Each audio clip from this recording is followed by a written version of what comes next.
Hello there, people of the internet. How y'all doing today? I'm doing alright, thanks for asking. So, I don't have the opportunity to fire my new weapons yet. So instead of making a video firing those weapons like I would like to, I'm going to instead make this video. I'm going to talk to you guys about what to consider when you're thinking about concealed carrying one of these Star BM pistols. Before I go too far in that, I want to say it is a blisteringly hot day here in Florida. I wish the shade was a little bit further out this way, but unfortunately it's not. It's high noon and the sun is just right goddamn there, and it's letting me know that it's right goddamn there. You know, it's supposed to be below freezing tomorrow night, and yet it is above boiling this afternoon. Isn't it weird how fucking weather works? Like, what the hell's going on with Earth right now? Get your shit together, dude. Okay, so there's a couple of factors to consider whenever you are thinking about concealed carrying basically anything, not necessarily just a SAR BM. As I explain this, I'll be launching some lead downrange, because what's a gun video without some lead launching? So before we get into anything, I'm gonna lob 5 rounds downrange.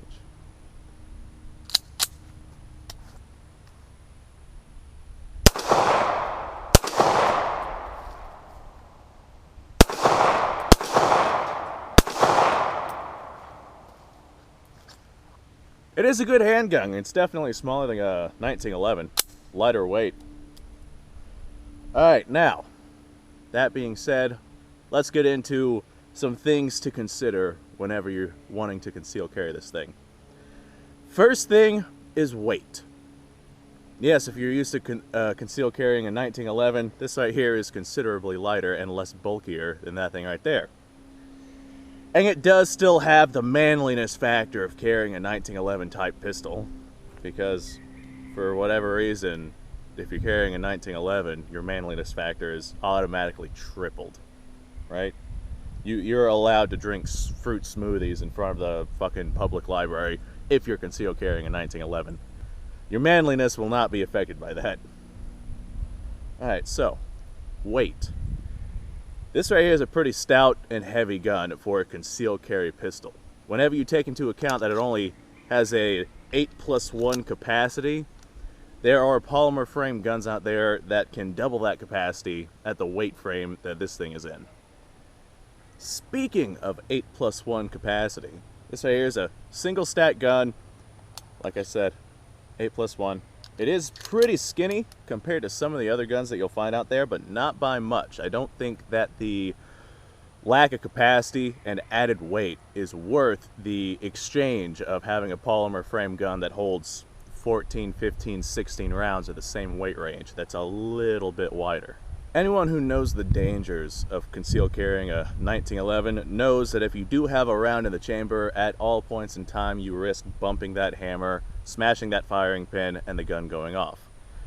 That is very, very unlikely, but it can happen. It has happened before. So, something to take into account whenever you're thinking about concealed carrying one of these things.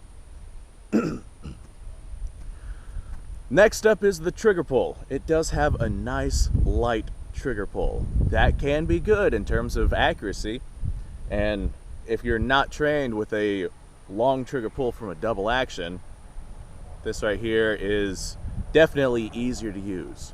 However, you will need a holster if you're going to be carrying around in the chamber. Otherwise, well, if you're going to be carrying around in the chamber with the hammerback, which I do not advise, otherwise you definitely risk setting this thing off. One of the good perks about this thing is it does have a safety notch. So if you do somehow manage to stupidly catch the hammer while it's in your pocket or holster or wherever it is that you're concealed carrying it, the likelihood of it just slamming forward and going off is pretty small due to that little safety notch. Alright, next up, this area is probably a big factor for a lot of people, price point. I picked this thing up at $189 off of the internet, And I've seen them as low as $179. One time I saw it at $169. I kind of regret not buying that one, but what are you going to do? I already have one. So if you are somebody who has disposable income and you just want to get yourself a handgun to conceal carry with, my advice is to go with something a little newer and a little more modern, perhaps holds a bigger capacity. Save that extra money and get yourself something a little bit better than this right here. My advice, your life should not be worth the $169 that you're going to want to spend on this thing. Your life should be worth a hell of a lot more to you than that. That being said, there is a flip side of this coin. If you find yourself being just completely and utterly broke, you know, you got evicted from your house, your wife left you, took all your stuff, all your money, your kids want nothing to do with you, you're living in the slums in some rat roach infested apartment, and you need yourself a way of defense right now, by all means, this right here can be a go-to. I definitely rather put my faith in this police issue 1911 model than a cheapo High Point, although the cheapo High Point is cheaper than this right here, and that's saying something. So by all means, if you have zero other options, this right here is definitely something that you could use. However, if you have the option to save just a little bit more money and get yourself something that's actually made to be concealed carried, that's the way to go. Unfortunately, like I brought up before, these guns right here are single action only, so the trigger pull on them, although being nice and crisp for range shooting, is not something that you would want whenever you're just stuffing this gun into your pocket. That's why I highly recommend a holster if you decide to carry this thing.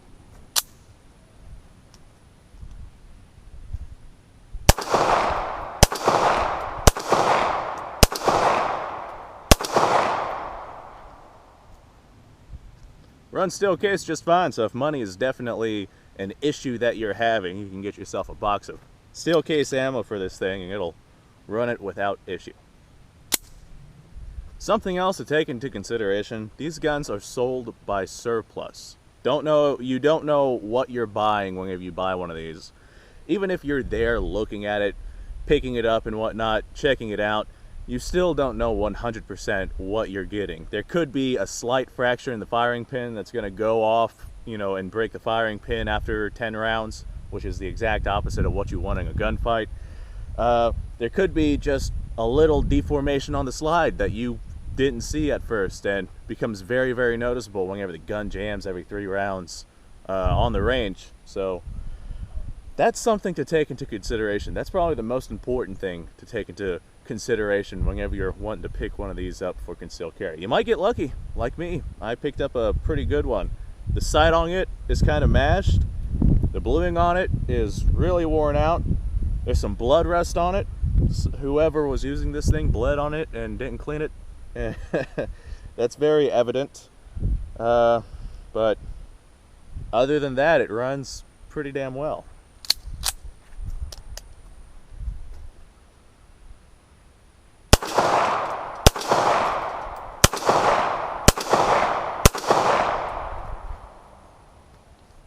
Locks open whenever you're out of ammunition, which is more than can be said about a lot of other cheaper guns on the market nowadays. Alright, now for a quick recap of this video. Can you conceal carry this thing? Hell yeah, you can. Me and my buddy were talking about conceal carrying fucking AK-47 pistols. Because fuck that mass shooter, right? That mass shooter who goes out and decides to kill 50 people shouldn't be stopped with a 9mm. He should be stopped with something that'll legitimately stop him. Yeah, you can conceal carry this thing. You can conceal carry this thing, no problem at all. However, just take into consideration that a little bit more money would get you double capacity at this weight range. Probably even a more compact gun with that double capacity, because this thing right here is still pretty big for a concealed carry. It would get you a new gun versus a surplus gun, which is easier. A lot of these new guns nowadays come with lifetime warranties, so that's definitely something that brings peace of mind.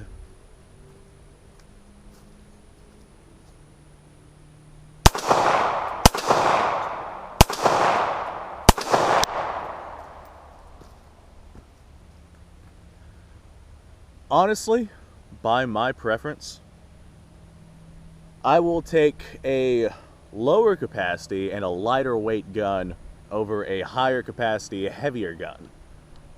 I know that a lot of people don't like carrying revolvers, but I got a little Smith & Wesson Airweight. I made a video on it before. I'll probably make another one because that video was not the best quality. Just little 38 special Smith & Wesson Airweight. Little pocket pistol. I feel completely comfortable shoving that thing into my pocket without a holster, just because the trigger pull on it is, what, 12 pounds or so? Double action only, hammerless.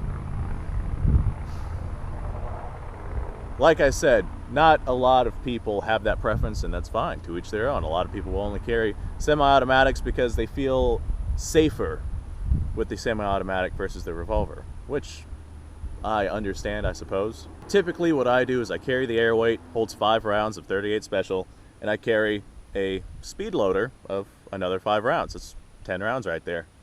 As long as you are halfway confident with using a speed loader in your revolver, you're going to have no problems whatsoever. And that 10 rounds is still a higher capacity than you would have with this Star model BM.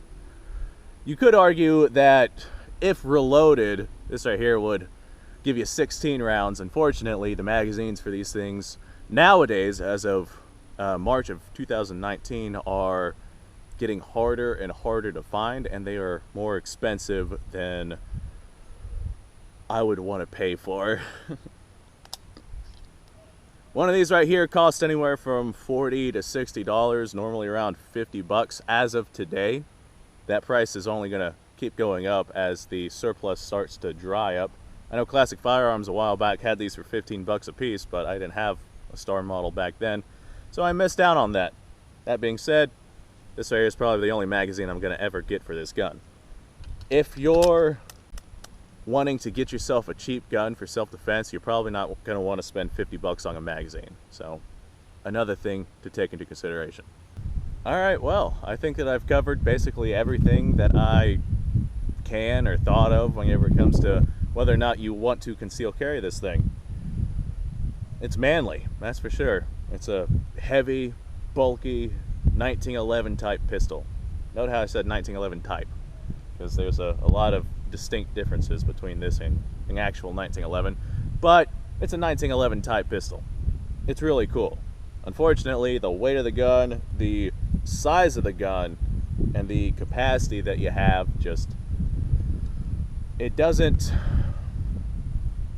it's not a good trade-off, in my opinion. We all have our own opinions, but in my opinion, it's not a good trade-off. I would definitely want a polymer frame semi-automatic that has double capacity if I'm running this weight range. But that would also cost more money than this thing right here.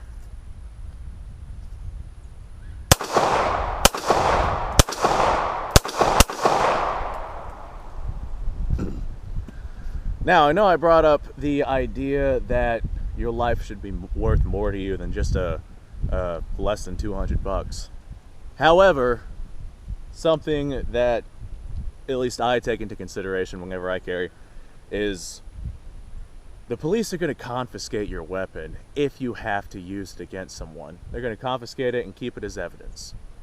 You probably won't be able to get it back. You might get lucky and get it back, but you're probably not going to get that thing back. So yes, you can drop $3 grand on a really, really nice concealed carry handgun, but if you have to use it and then it gets taken away, I just don't think that it'd be worth it. Whenever you can pick yourself up a Smith & Wesson Shield for, less than 500 bucks nowadays, you should definitely go that route versus getting yourself a real expensive handgun that'll just get taken away if you have to use it. That right there is one of the perks that you have if you decide to conceal carry this thing. Well guys, I want to thank you guys for watching. I kind of just wanted an excuse to come out here and shoot this thing. Like I was just sitting inside like, damn it, I'm gonna shoot something. What do I feel like shooting? I want to shoot my star. But I wanted to record it, so I needed some sort of valid excuse to record me shooting this thing. I didn't want to just burn through the ammo and not make a video off of it. That's what I was gonna do, but then I was like, you know, I bet you I could make a concealed carry video about this thing. So that's exactly what I did.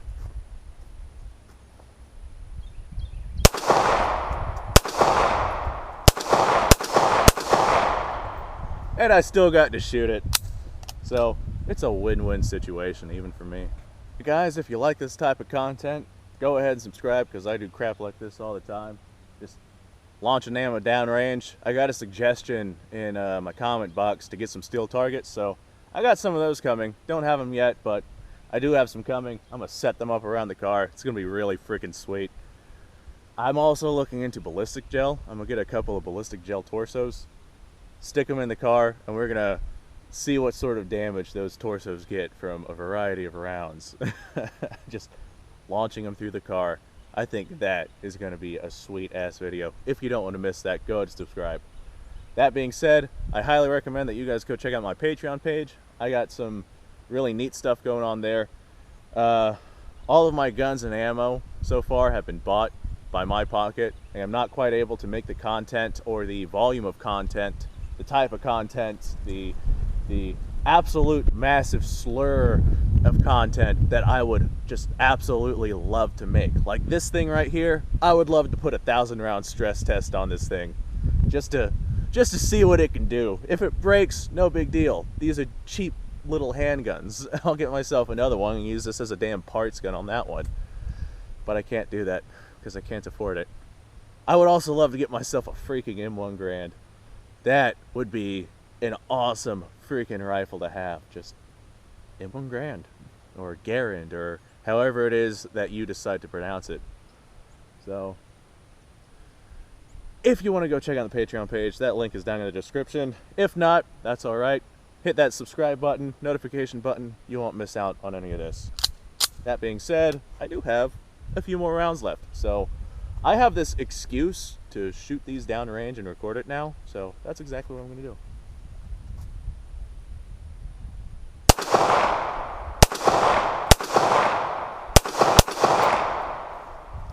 I'm not that good of a shot with a handgun, but I am getting better, mostly because I've been practicing more. I got this nice little Star BM, and I got a bunch of cheapo steel case ammo, because that's all I can afford right now. But runs it just fine. Alright, I'm gonna go set up some actual targets. I've got so much tile all over the ground out there, and I'm gonna have to clean it up. Here in Florida, grass grows like freaking grass. It grows like weeds, because it's freaking Florida. We're living in a swamp, nothing but sunshine. And I don't want my lawnmower blades to smash into that stuff, so I'm probably going to clean that up at some point in time, but before I do that, let's make a bigger mess.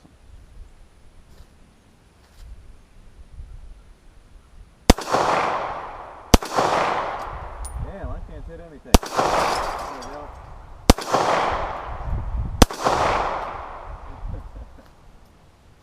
Damn, I suck at aiming. Tile doesn't lie. I suck. Of course, I'm probably at about 50 yards right here, so I don't feel too bad about not being able to hit it with a handgun.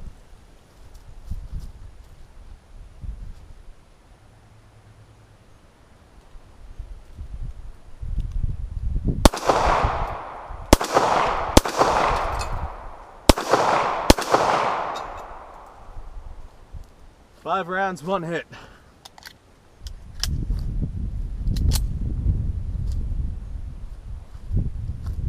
I know what I'm doing wrong. World War I doctrine says I have to shoot this one-handed. So that's exactly what I'm doing wrong. I gotta hit that thing with one hand. I'm just way too inaccurate with two hands. That's my logic, and I'm sticking to it.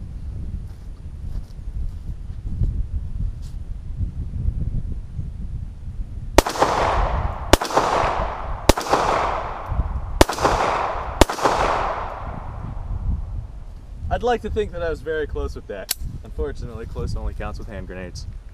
Does not count with actual bullets.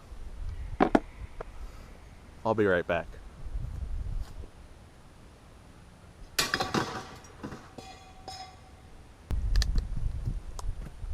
Alright guys, I hope you all enjoyed watching this. I certainly enjoyed making it. I burned through all the 9mm that I got right now, so I'm gonna grab a different gun, but that's gonna be another video. Thanks for watching. Hope you guys enjoy the rest of your day. Well, you guys should make sure that you enjoy the rest of your day.